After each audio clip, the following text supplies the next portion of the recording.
Now, dotted all over London, you'll see these funny little green huts, and what they actually are is the cabman's shelters.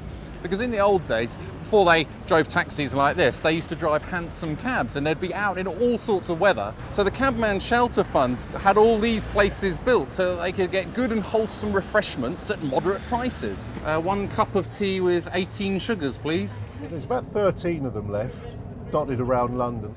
I think I better put some extra sugar in. Got handrails along the side, and that was to tie the horse to. It was only in 1976 that every cab in London still had to have a bale of hay in the boot for the horse.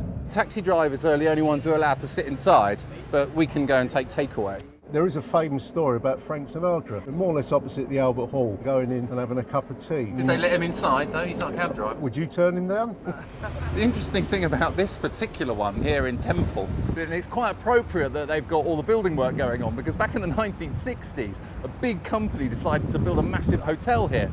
And what the stupid architect didn't realise was that the entrance to his big grand new hotel came out right in front of one of these Cabman shelters, because no one had told him that actually these are grade 2 listed buildings which have been here since 1880. In the end, the Cabman Shelter Fund agreed to just move the hut a few yards down the road in return for a contribution to their fund.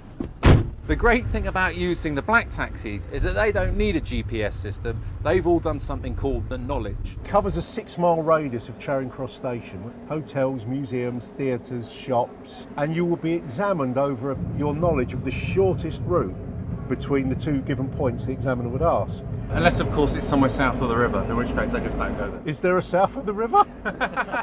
Well, I'm from the south.